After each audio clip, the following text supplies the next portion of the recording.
Hey, Mark Cahill here for Blog Wranglers. Today we're going to talk about the Gutenberg Editor, which has just become available in your admin console for WordPress. And I should probably do a quick introduction. I've been doing content management for a long time. I used to work with Atex Media as product manager for internet content for newspapers. I've been working with WordPress for about a decade and a half. I've done a lot of sites that some of which you'll probably know, and I'm certified on Ectron. I was the director of software development for Lycos, where I worked with the Tripod and Angelfire online web publishing platforms, worked with Joomla, worked with Expression Engine, and I've done work with Drupal. So I know content management a little bit. At any rate, let's take a look at the editor which became available last week. This is what you're going to see in your admin console now. Try Gutenberg. My first advice to you is don't try Gutenberg right away. There's a couple reasons. It makes a fundamental change to the way we handle the content area of our pages. That could be a potential problem if you have a plugin that already works with that and does something you need it to do.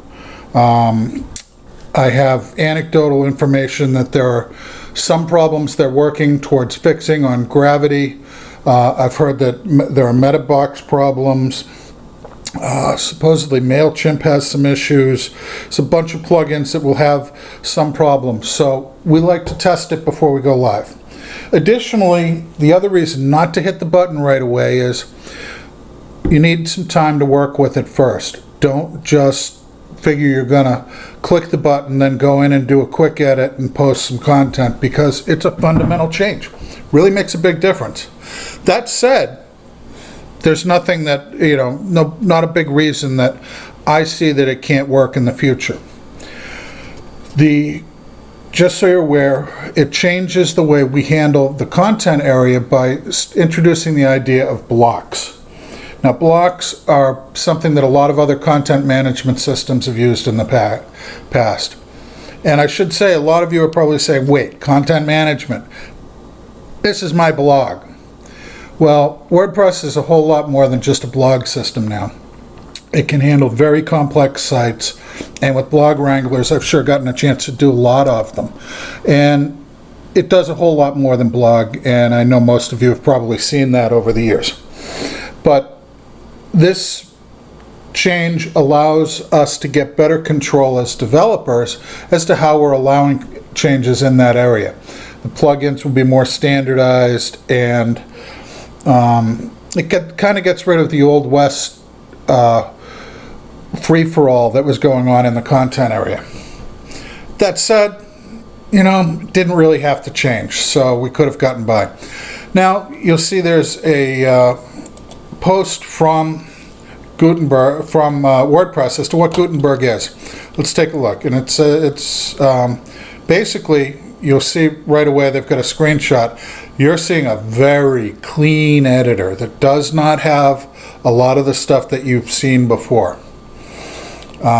They say its entire editing experience has been rebuilt for media-rich pages and posts. From what I've seen, that's true. They have a lot of predefined blocks that they did not have before, and certainly a lot of stuff that would have had to have been handled via a plugin previously. You don't need plugins for this stuff. And that's content areas such as YouTube, which was embedded before, Vimeo, MeetMe, SoundCloud. Those are things that we were basically pasting JavaScript in before. Now we're managing them a little better. Additionally, we have the ability to predefine text. It's pretty cool. I'll give you a look in a second. Let's see. They're showing us what blocks are. Add a block.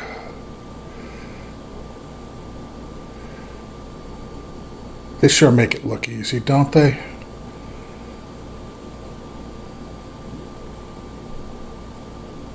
Okay, same thing over and over. Here's a bunch of the different things you have. These are the text blocks. You've got paragraph heading, subhead, quote, image, gallery, cover image.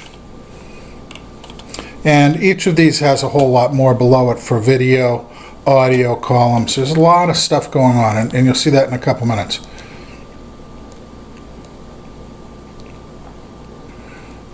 Additionally, we can define our own blocks going forward, which is pretty cool.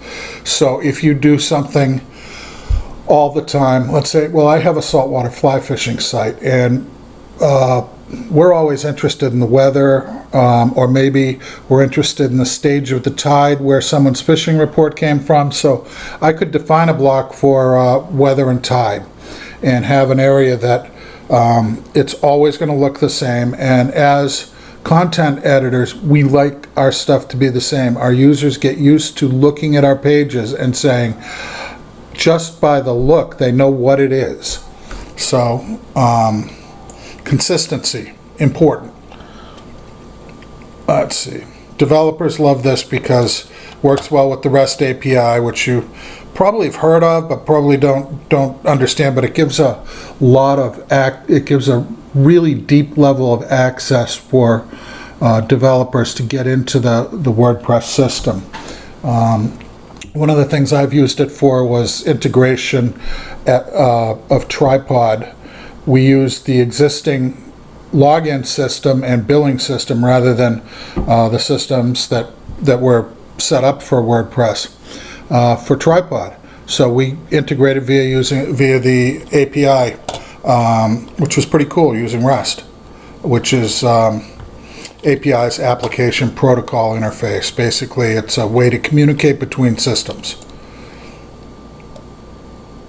Now this is interesting. The editor is just the beginning. Gutenberg is more than an editor. It's the foundation that will revolutionize customization and site building in WordPress. Yeah, that sounds a little scary, doesn't it?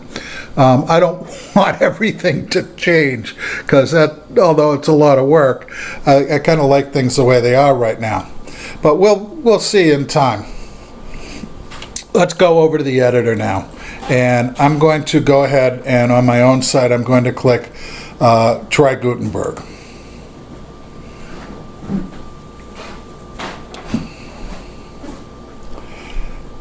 And let's see. Okay. It shows me the Welcome to Gutenberg post. For laughs, I'm going to go over and just start fresh, because that's the way I roll. Add new. Okay.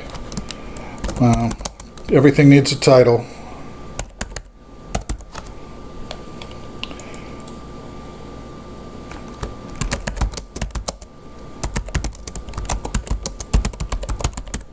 Okay, that looks pretty simple, doesn't it? That's my first block, well, my second block. Actually, the title's a block too. Let's take a quick look at our page before we go too much further. We've got document properties on the right. This stuff looks real familiar from the old way we handled it. It's a lot cleaner. Everything's more succinct. For users who haven't been trained, it might be a little off-putting because they're not exactly sure where everything is. Then we've got, well, we'll highlight this. Then we've got block properties. And here we've got a paragraph block. Got some text settings, custom size, set stuff by small, medium, large. Let's see. Oh, there's nothing to drag down. Add a drop cap. That's interesting. That's a little different, huh? Color, so you can easily change your colors. Again, that's stuff we had before. Here's the one that we didn't have before, advanced. And in this case, it simply allows us to add a CSS class to it. Now, before what we could do this, but what we would have to do is go into the, we'd have to go out of visual and into the text mode, which I think we still have that, don't we? We do not.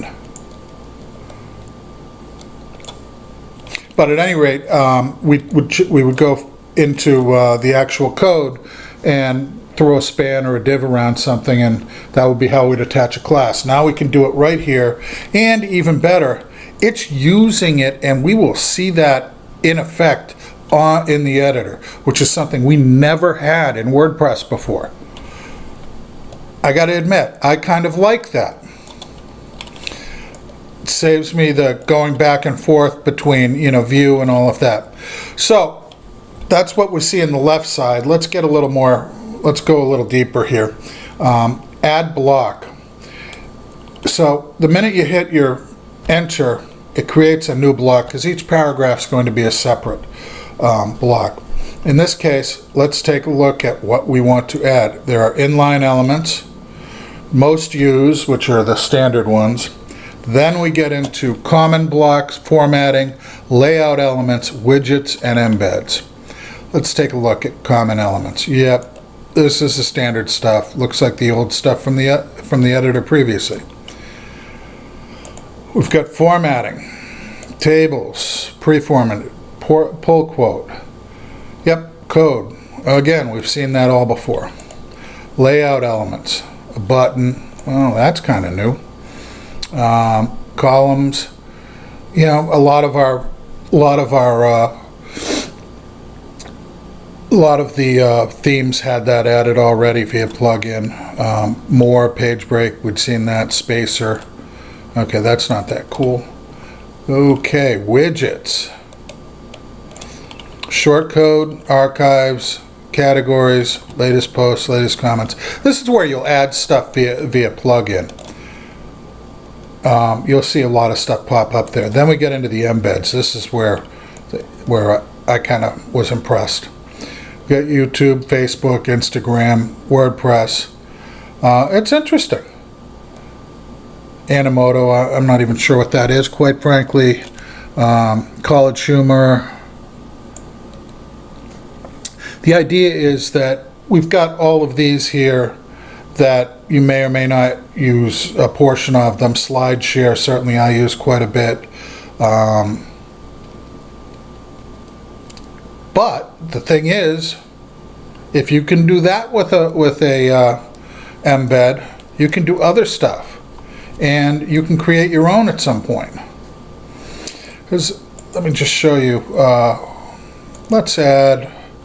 We'll use an image. Just keep it simple. Okay, we'll add this. This is a simple site.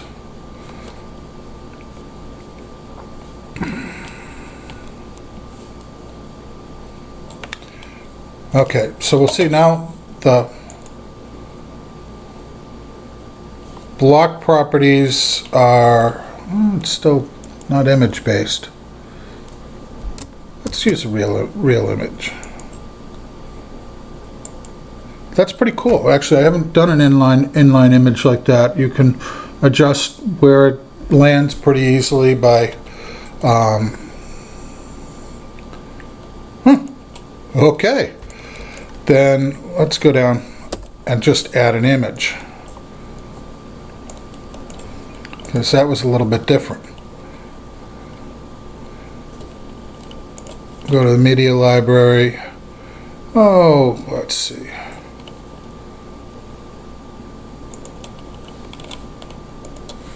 Grab that. Now you can see it's a full width image. Not real interested in that, so I'm going to go with, let's say medium.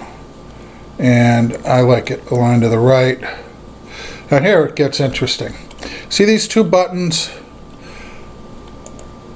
You got to watch for those. But I'm going to a caption from Mark.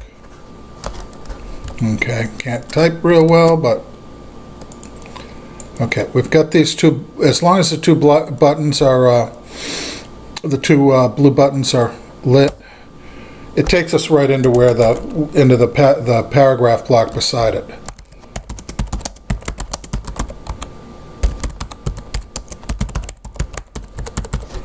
Okay, but if we go back and highlight the image,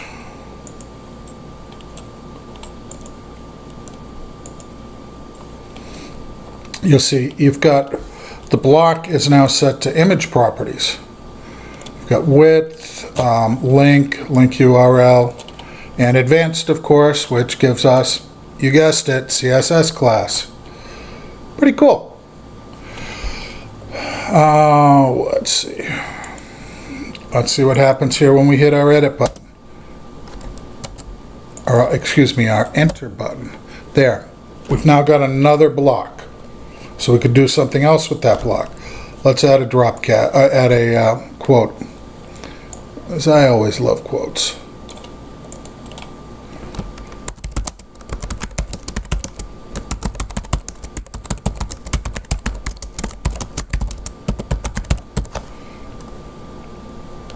And it's got a space for citation, always nice. Anonymous.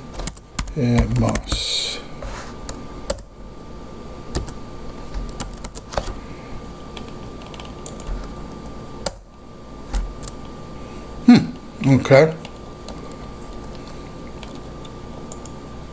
So I add a new block here just by clicking on it, and you'll see I can also easily add an image, a headline, or a quote, because in that block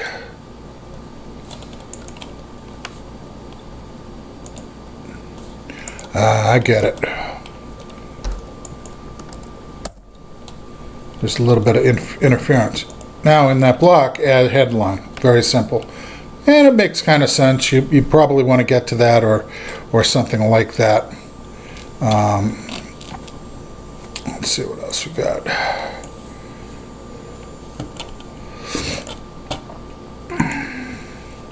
So you can also do an image, and there's the image upload, image library right there in the editor.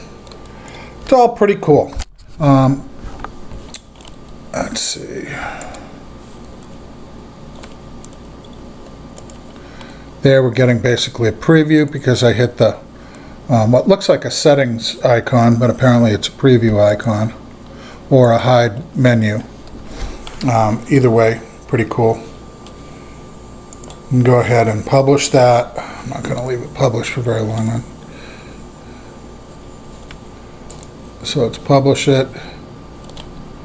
Ask me again, publish. Go and view post. Yeah, pretty simple. Since I'm logged in, it's asking me directly to edit, so that's not really in the content. I'll go back.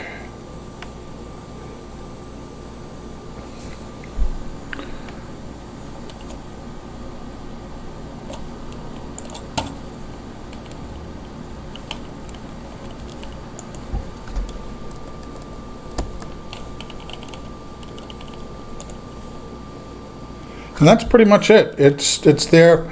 Now, again, the things that I'm concerned about are gravity forms and, let's just use quick edit and unpublish that because I really don't want that hanging out on my personal site. There we go. Things like gravity forms that work in line in the content areas. If you've got an e-commerce site, I mean, you should be testing every plugin before you go live anyways. Major changes should all be tested because you don't want that thing breaking and not being able to get back to where you were. So yeah, I've got a site on WooCommerce that I'll be testing later today. I'll report back on my blog as to how that goes and when we go live with it. What else? MailChimp supposedly is reported to have a problem, but I haven't heard an awful lot. I see via Twitter, and I do watch the WordPress hashtag on Twitter quite a bit, and I have seen a couple people complaining. I haven't seen a lot, but once again, this is a fundamental difference, and at some point it's going to become the editor, so we do need to get used to it. If you need training for a team of people who work on your site, we are happy to do that at Blog Wranglers via We'll do it online, direct with you, whatever it takes. We want you guys to be comfortable with this moving forward, and I think it's going to give us a lot of opportunity. But once again, if you've got a heavily edited site with a lot of customization, it needs to be tested. We will do that for you too if you want. And obviously you may be able to do it yourself. If you work with WordPress for a while, you know how it works. So there you go. And that's the quick tour. So thank you very much, and we will be talking to you again very soon, I'm sure.